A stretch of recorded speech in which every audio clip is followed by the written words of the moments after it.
주일 3부 예배 나오신 모든 분들을 주님의 이름으로 환영하고 축복합니다. 아멘. 오늘 말씀을 통해서 하나님을 더 깊이 깨닫게 되는, 더 깊이 알아가는 시간 되기를 축복합니다. 아멘. 세상 지식은 많이 공부하면 공부할수록 유용한 부분도 있지만 피곤케 만듭니다. 때로는 교만하게 만듭니다. 우리 인간이 취해야 될 최고의 지식은 여호와를 아는 지식입니다. 여호와를 알면 알수록 우리의 삶은 더 풍성해집니다. 여호와를 알면 알수록 우리의 믿음은 더욱더 더 견고하여집니다. 이사야 40장부터 48장까지를 또 한 단위로 나눌 수 있는데, 이 40장부터 48장까지 한마디로 하면 내 백성을 위로하라, 내 백성을 위로하라는 말씀입니다. 고단한 인생길, 힘들고 어려운 인생을 걸어가는 인생들에게 하나님께서 이사야 선지자를 통해서 주시는 말씀이 내 백성을 위로해라, 위로해라 말씀입니다. 어떻게 위로를 받습니까? 이사야 40장에서 48장까지 보면 하나님이 어떤 분인지 소개되고 있습니다. 그러니까 하나님을 알면 알수록 우리는 위로받는 것입니다. 하나님을 정확하게 알면 알수록 우리의 믿음이 견고하게 세워지게 됩니다. 하나님 잘 알아야 잘 믿게 되고, 하나님을 잘 믿으면 우리의 삶이 풍성해지는구나. 세상이 주지 못하는 위로는 하나님을 제대로 알 때 주어지는구나. 저와 여러분이 하나님을 이미 믿음 안에서 알고 계시는 줄로 믿습니다. 더 깊이 알아가는 복이 있으시기를 다시 한번 주 예수님의 이름으로 축복합니다. 아멘. 오늘 저희들이 이사야 45장에서 하나님 어떤 분인지 이렇게 소개를 해드리는데, 이전에 44장에 보면 하나님이 또 이런 분으로 소개되고 있습니다. 이사야 44장 22절 우리 말씀을 한번 봅니다. 자막에 떴는데 같이 한번 읽겠습니다. 시작. 내가 네 허물을 빽빽한 구름같이 네 죄를 안개같이 없이 하였으니 너는 내게로 돌아오라. 내가 너를 구속하였음이라. 그대로 두시길 바랍니다. 우리 자막. 하나님은 구원의 하나님이십니다. 하나님은 우리들에게 구원을 주시는 하나님. 여기 내라는 말은 하나님입니다. 이건 니라는 말은 2인칭은 야곱을 가리킵니다. 이스라엘 민족을 가리킵니다. 이스라엘 원래 이름이 야곱입니다. 야곱의 뜻은 발꿈치라는 뜻도 있지만 사기꾼, 거짓말쟁이라는 뜻도 있습니다.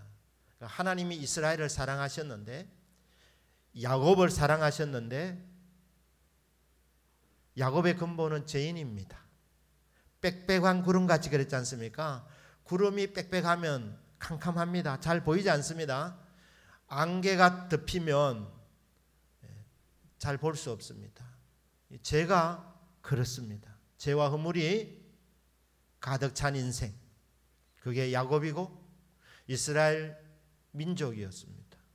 하나님께서 야곱에게 너 버러지 같은 야곱아, 벌레 같은 인생이라고 말했습니다.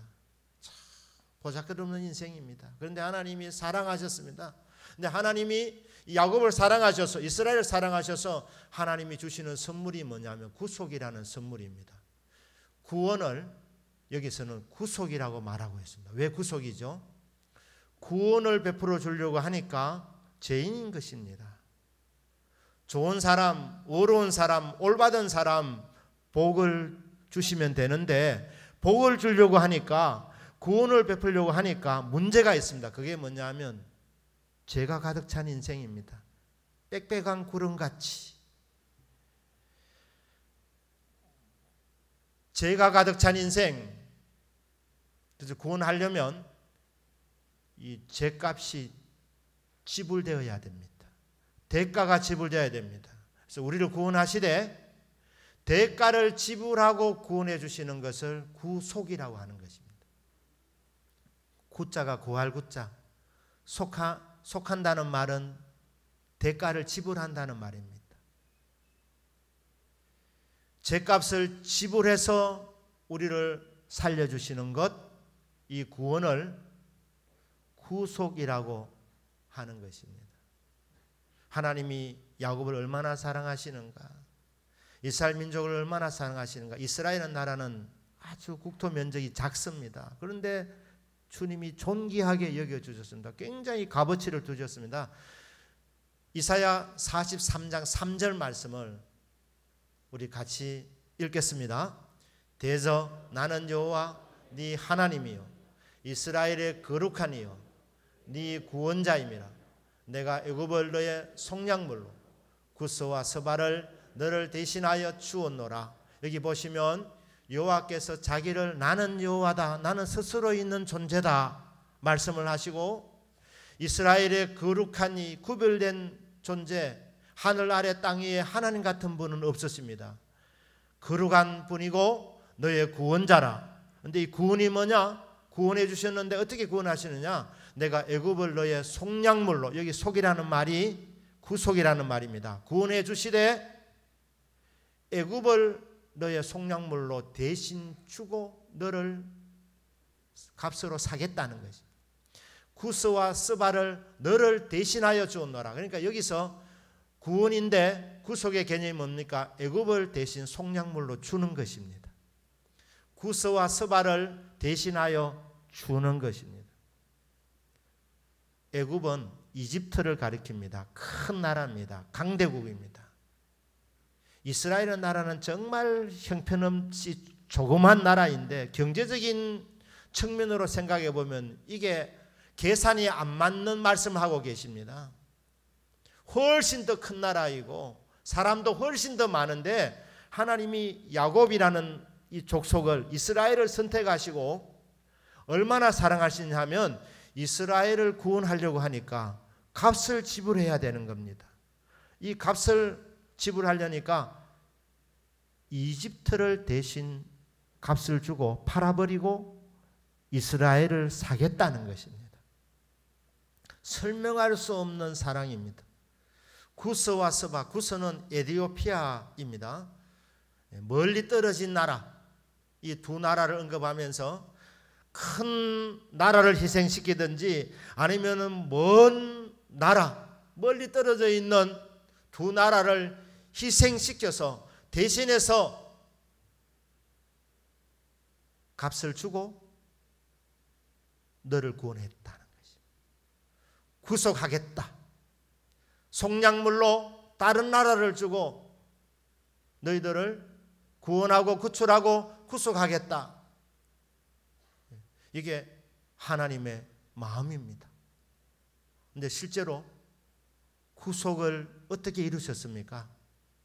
이집트를 희생시킨 것 아니고 이디오피아 나라를 없애버린 것이 아니고 하나님께서 가장 존귀하신 분, 하나님의 독생자, 하나님 보좌 우편에 앉아 계시던 예수님, 죄 없으신 그분에게 죄를 뒤집어 씌우시고 우리의 죄를 대신 담당하시고 십자가에서 죽으심으로 죄값을 지불하셨습니다.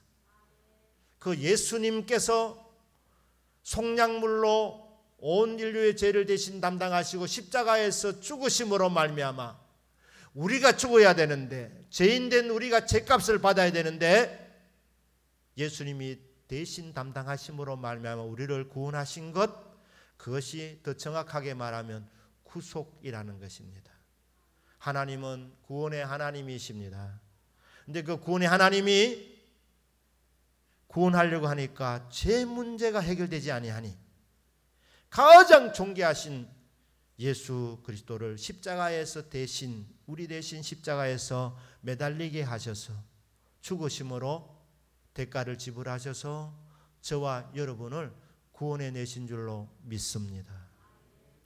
자, 이렇게 구속의 은혜를 베푸시고, 그럼 우리도 해야 될 일이 뭐냐? 다시 한번 이사야 44장 22절 말씀을 보겠습니다. 거기 보면 너는 내게로 돌아오라. 우리 인간이 할 일은, 구원받는 데 해야 될 일은 아무것도 없습니다. 왜냐하면 예수님이 다 대가를 지불하셨기 때문입니다. 믿습니까? 죄값을 다 지불하셨습니다. 다 해놓았으니까 너희 해야 될 일이 뭐냐? 내 앞으로 나오기만 하면 된다는 것입니다. 나에게로 돌아오너라.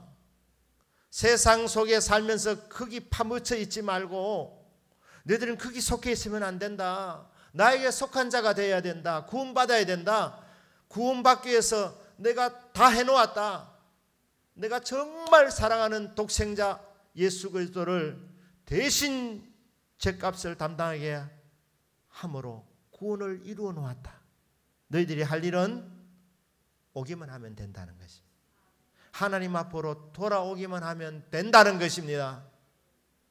오늘 사무 예배 드리시는 분들, 예수 그리스도의 십자가가 나 같은 죄인 죄값을 대신 담당하시고 죽으신 놀라운 하나님의 사랑으로 믿으신 줄로 믿습니다. 혹이라도 오늘 사무 예배 드리는 분 중에 그 십자가 사랑을 아직까지 받아들이지 못한 분이 있다면 오늘 이 시간 하나님 앞에 나아가는 시간이 되기를 축복합니다. 십자가를 저는 믿습니다. 대가가 지불된 것을 저는 믿습니다. 하나님께서 구속해 주셔서 구원받게 된 것을 감사합니다. 이렇게 받아들이는 순간 여러분 천국을 얻게 된 것입니다. 제 사함을 받은 것입니다.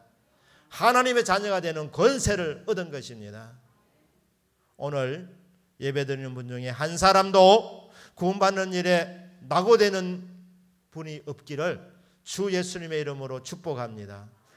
하나님 지식이 여기서 출발입니다. 하나님을 구원의 하나님으로 먼저 만나야 됩니다.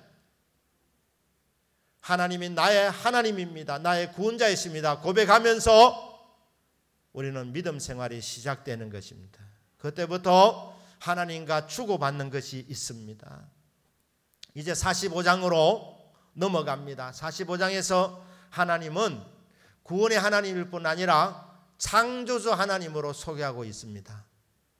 하나님은 우주 만물을 창조하신 창조주 하나님이십니다. 저와 여러분을 만드신 창조주이십니다. 그런데 그 하나님께서 우주 만물을 만드셨는데 좋은 것만 만들지 않으셨습니다. 45장 7절 말씀입니다. 거기 보면 이렇게 되어 있습니다. 나는 창조주 하나님께서 하시는 말씀입니다. 나는 빛도 짓고 어둠도 창조하며 나는 평안도 짓고 환난도 창조하나니 나는 여호와라. 이 모든 일을 행하는 자니라 하였노라. 하나님은 구원의 하나님이시고 동시에 창조주 하나님이십니다. 모든 것을 만드셨습니다. 그런데 좋은 것만 만드신 것 아닙니다. 빛도 만드시고 평안도 만드셨는데 어둠도 창조하시고 환난도 창조하시는 하나님. 우리 인생길에 좋은 것만 있으면 좋을 것 같지만 그렇지 않습니다. 하나님께서는 우리의 유익을 위해서 빛도 만드셨지만 어둠도 만드셨습니다. 낮도 만들어 놓으셨지만 밤도 만들어 놓았습니다. 알래스카에 인간이 살 수 있는 최고 그 북단 지역에 있는 도시가 베로우라고 합니다. 거기는 에스키모인들이 살고 있는데 거기 한국 사람들도 살고 있습니다.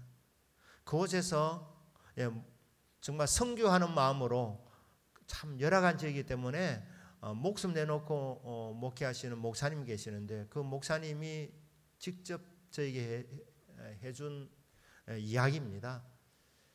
이 베로라는 이 지역은 6개월이 밤이고 6개월이 낮입니다.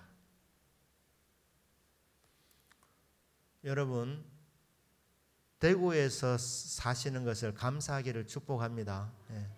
하루 낮이 있고 밤이 있다는 거, 봄, 여름, 가을, 겨울이 있다는 거. 물론 대구는 여름이 조금 더 긴 감이 있지만 그래도 봄, 여름, 가을, 겨울을 우리가 경험할 수 있는 것은 특별한 복입니다. 우리 생각에 여름 없고 겨울 없고 봄, 가을만 있으면 얼마나 좋겠나.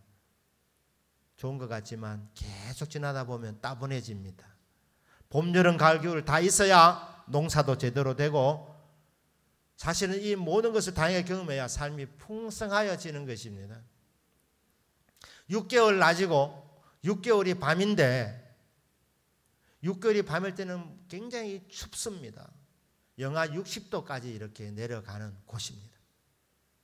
그런데 6개월이 낮일 때 그때에 자살하는 사람이 많다는 겁니다. 밤은 6개월이 밤일 때는 자살하는 사람이 상대적으로 적은데 견디는데 낮만 있는 환한 그때에 자살하는 사람들이 더 많다. 제가 그분의 이야기를 들으면서 한 번 더 생각했습니다. 하나님께서 낮만 만드신 것이 아니라 밤도 필요하기 때문에 밤을 창조해 주셨구나.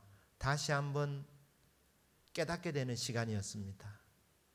여러분 인생길에도 낮만 있으면 좋을 것 같은데 아닙니다. 밤도 필요합니다. 빛도 필요하지만 어둠도 필요합니다. 빛이 뭡니까? 빛은 빛이고 동시에 상징입니다. 뒤에 풀어주지 않습니까? 빛은 평안을 상징합니다. 평안. 그러면 어둠은 환난을 상징합니다. 우리 인생길의 평안이 무엇입니까? 우리 인생길에 하나님이 건강 주십니다. 행복 주십니다. 안전을 주십니다. 승리를 주십니다. 복을 주십니다. 아멘이죠. 하나님, 우리의 평안을 주시는 하나님. 그런데 하나님이 이렇게 좋은 것만 주시는 것이 아니라 우리의 때로는 질병도 주시고 아픔도 주시고 시련도 주시고 안 되게도 하시고 우리가 원치 아니하는 이런 어둠도 왜 허락해 주시는가? 우리 유익을 위해서 창조주 하나님께서 주시는 선물입니다. 지나놓고 보면 그 고난으로 인해서 내가 하나님을 더 절실하게 찾을 수 있었고 또 이 고난을 통하여서 받은 은혜가 얼마나 큰지 알게 되어서 지나놓고 보면 모든 것이 다 감사가 됩니다. 그런데 여러분들에게 부탁드립니다. 지금 어둠의 밤을 통과하고 계시는 분들에게 환난의 바람이 불어닥친 분들에게 부탁합니다. 창조주 하나님이 하신 일이기 때문에 나의 유익을 위해 주신 시련이기 때문에 믿음으로 받으실 수 있기를 축복합니다.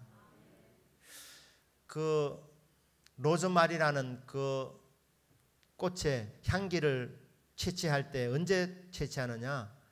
깊은 밤에 밤 12시쯤 되어서 가서 채취한다고 합니다. 왜 밤잠을 설치면서 그 시간에 가서 채취하느냐? 그때에 바라는 향기가 최고의 향기랍니다.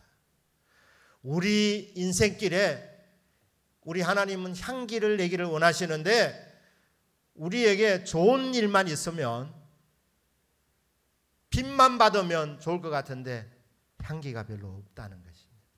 그래서 우리에게 진짜 믿음의 깊은 향기를 발할 수 있도록 허락하시는 시련이고 또 그것은 감당할 수 있는 시련이기 때문에 우리 하나님 앞에 감사해야 되는 것입니다. 고난이 불어올 때 고난을 겪을 때에 우리 성도님들 의심하지 말기를 바랍니다. 염려하지 말기를 바랍니다. 왜 하나님 왜 이러시나 따지지 않기를 바랍니다. 하나님은 토기장이시고 우리는 진흙에 불과한 존재입니다. 빚을 수 있는 그 권한이 토기장에게 있습니다. 하나님께서 하나님의 뜻을 따라서 빚어 주시는 것입니다. 그런데 진흙인 주제에 토기장을 향해서 나를 왜 이렇게 만들었습니까? 왜 이렇게 하시나요? 묻지도 마시고 따지지도 마시고 자녀가 아버지에게 무엇을 하소 이렇게 하지 말라는 겁니다. 엄마에게 무엇을 낳느라고 이렇게 해산의 수고를 하셨소? 이렇게 따지면 안 된다고 말합니다. 요즘은 이래 따지는 자녀들도 있다는 말도 듣기도 합니다. 하나님의 절대 주권입니다. 하나님께서 낮도 창조하시고 밤도 창조하셔서 우리에게 낮도 경험하고 밤도 경험하게 하셔서 우리의 삶을 풍성케 하시는 하나님. 사랑하는 여러분, 모든 상황 속에서 의심하거나 흔들리지 마시고 하나님을 신뢰하는 믿음이 있기를 주님의 이름으로 축복합니다. 하나님은 여전히 나의 하나님이시고 저는 하나님의 절대 주권을 믿습니다. 지금 눈에 보이기에는 좋지 않고 판단이 되기에는 좋지 않게 보이지만 우리 하나님께서 합력해서 선을 이루시는 길로 이끌어 가시는 줄로 미사오니 주님을 의지합니다.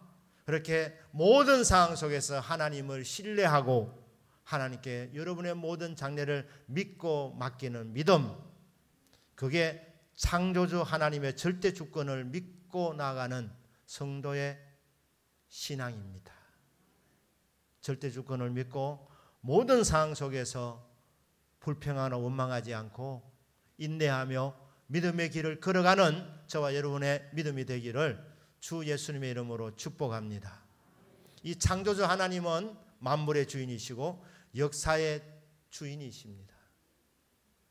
이사야 45장에서 하나님이 이렇게 말씀합니다. 앞으로 이스라엘 나라가 일어날 일들 미리 가르쳐 준다고 말씀합니다. 유다 나라가 바벨론에 망하게 될 것이라고 말씀합니다. 나라가 망해서 포로로 70년 생활할 것이라고 말씀합니다. 그 이후에 하나님께서 바벨론의 포로 생활을 청산시키시고 다시 예루살렘으로 약속의 땅 가나안으로 돌아오게 만들어 주실 것이다. 망한다. 70년 포로 생활한다. 그 이후에 다시 돌아오는데 그것은 이전에 이집트에서 젖과 꿀이 흐르는 가나안 땅으로 갔던 첫 번째 출애굽과 비교하면 두 번째 출애굽이 될 것이다. 이런 말씀을 하고 계십니다. 그런데 이스라엘 백성이 제2의 출애굽 바벨론 땅에서 예루살렘으로 돌아오게 하는 일에 누가 쓰임을 받느냐? 누구를 쓰시느냐? 선지자를 쓴다고 말씀하지 않습니다. 종교 지도자를 쓰지 않겠다고 말씀합니다. 누구냐? 이방인 왕, 페르시아 왕, 고레스 왕을 쓴다고 말씀합니다. 고레스 왕이 하나님을 몰랐는데 하나님께서는 그를 사용하셔서 그에게 이 전쟁을 잘할 수 있는 책략을 주시고 능력을 주셔서 열방을 정복하게 하시고 때가 되면은 이스라엘 백성을 유대 땅으로 돌아가게 예루살렘으로 돌아가게 고레스를 들어 서시겠다 말씀합니다. 이것은 아무도 예상하지 못했던 카드입니다. 하나님께서 이 고레스를 가리켜서 나의 기름 부음 받은 종이라고 이렇게 말씀합니다. 불신자인데 안 믿는 사람인데 그를 높이 들어서 이스라엘 백성이 돌아오는 일에 서시겠다고 말씀하시는 주님, 완전히 하나님의 사람이 알 수 없는 히든 카드였습니다. 예측 불가능한 일을 주님은 하십니다. 이런 일을 누가 하십니까? 역사의 주인이신 하나님 한 분이 하십니다. 누가 의논하지 않습니다. 섭리하십니다. 이끌어 가십니다. 다스려 나가십니다.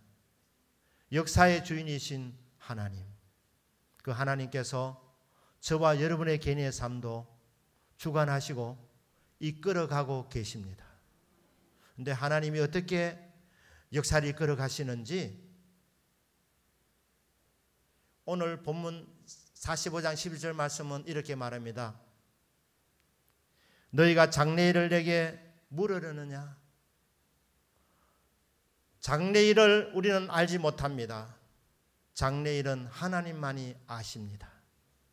하지만 우리가 장래일을 하나님께 여쭐 수는 있습니다.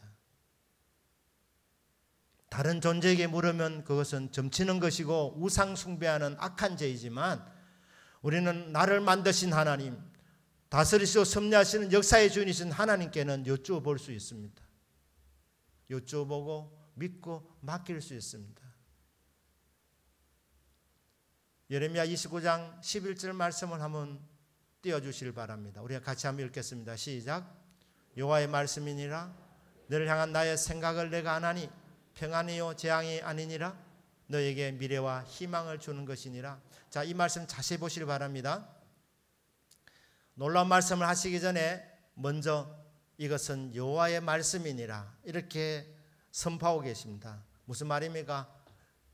이건 진짜라는 것입니다. 반드시 이루어질 사실이라고 말씀하고 있습니다. 진짜니까 잘 귀 기울여 들어라. 사람 생각 아니다.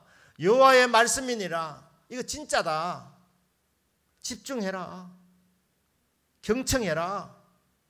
그러면서 이렇게 말합니다. 너를 향한 나의 생각을 내가 아나니. 여러분 한 분 한 분을 향한, 저와 여러분을 향한 계획 우리는 모른다는 것입니다. 누가 아십니까? 하나님 한 분만이 아십니다. 하나님 우리를 향하여 놀라운 계획을 갖고 계십니다. 우리가 전도할 때 말하지 않습니까? 하나님은 당신을 사랑하십니다. 하나님은 당신을 위해서 놀라운 계획을 갖고 계십니다. 여러분 한 분 한 분을 향해서 놀라운 계획과 꿈과 비전을 갖고 계시는 하나님, 그러면 그 계획이 어떤 계획이냐? 네 가지 계획입니다. 그게 뒤에 나와서 재앙이 아니라 평안을 주려 함이니라. 너에게 미래와 희망을 주는 것이니라. 네 가지 계획. 첫째, 하나님 우리에게 재앙을 주려는 계획을 갖고 계시지 않습니다. 우리들이 다 죄인들이지만 우리를 버려서 없애버리려고 하는 것이 아닙니다. 재앙을 주려는 계획이 아니다. 적극적으로 두 번째, 너희들에게 평안을 주려는 계획을 갖고 있다. 이 평안은 샬롬입니다. 모든 좋은 것들이 거기 다 들어갑니다.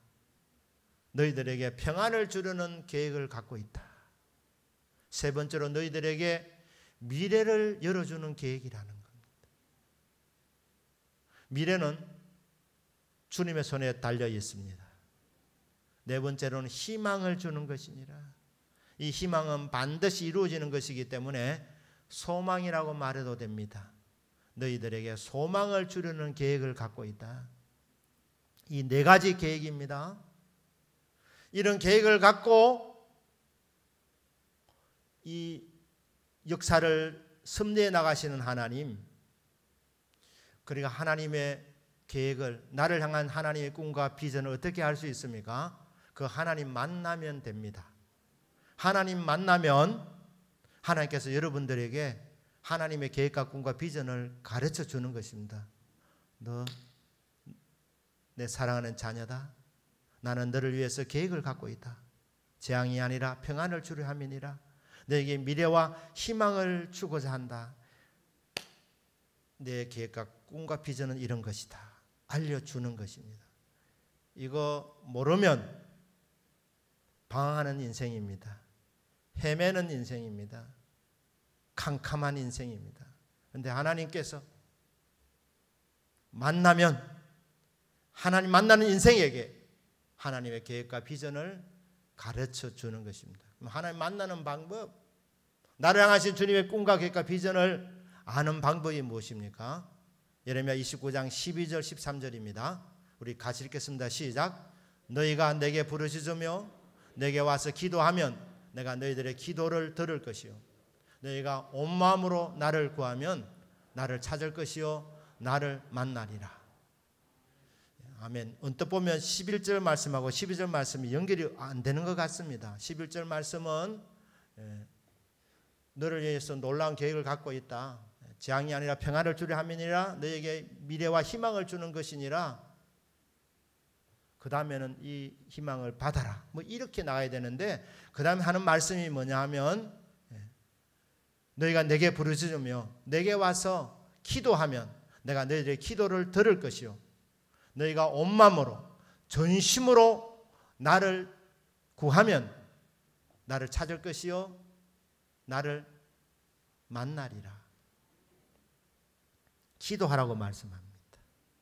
기도하면 하나님 만나주시고 하나님 만나주시면 우리를 향한 여러분 개인을 향한 하나님의 장래 계획을 알려주신다는 것입니다.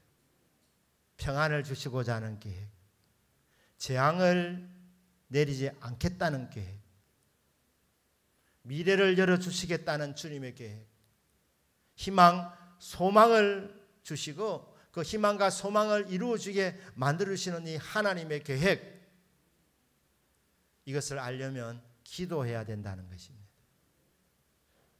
부르짖으라고 말씀합니다. 구하라고 합니다. 찾으라고 합니다. 문을 두드리라고 합니다.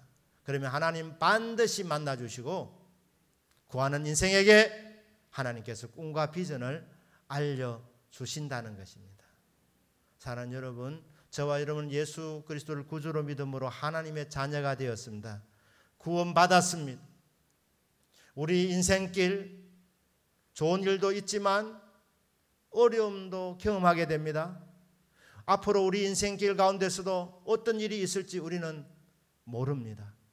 하지만 우리는 주님께 기도하여서 범사에 주님을 의지하고 내 명체를 의지하지 않고 하나님을 의지함을 통하여 주님의 인도를 구하게 될 때에 하나님께서 기도하는 자들이 한 줄기 빛을 비추어 주십니다. 그 빛 속에서 우리는 비전을 발견하는 것입니다.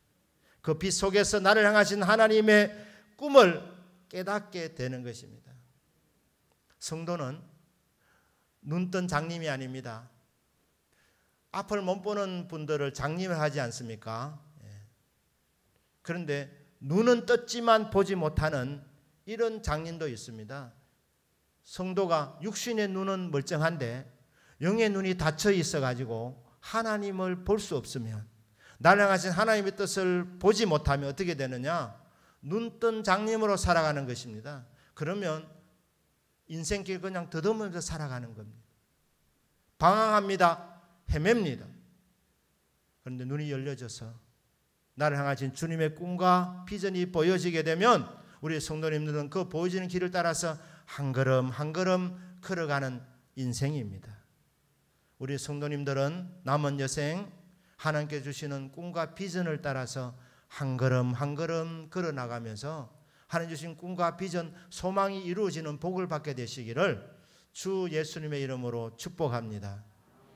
구원받으셔도 깜깜한 인생을 살아가실 수 있으십니다. 깜깜이 인생이 될 수 있습니다. 하지만 기도하라고 하신 이유는 방황하지 않도록, 인생 낭비하지 않도록 저와 여러분들에게 바른 길을 제시해 주시는 겁니다. 나를 향하신, 우리를 향하신 하나님의 뜻과 꿈과 계획과 비전을 기도하는 자들에게 보여주시고 알려주셔서 그 길을 한 걸음 한 걸음 걸어가면서 열매 맺는 삶을 살도록 하시는 것이 하나님의 마음입니다. 이제 말씀을 정리하겠습니다.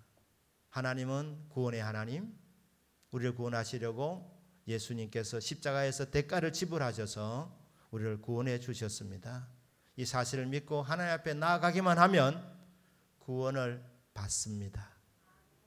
하나님은 창조주 하나님, 우리에게 평안도 주시지만 환난도 허락하셔서 우리의 삶을 풍성하게 하시고 우리의 믿음 생활을 역동적으로 만들어 주시는 그 하나님 앞에 감사하고, 어떤 상황 속에서도 믿음 잃지 마시고 하나님 한 분만 붙잡고 나아가시는 저와 여러분의 믿음이 되시기를 주 예수님의 이름으로 축복합니다.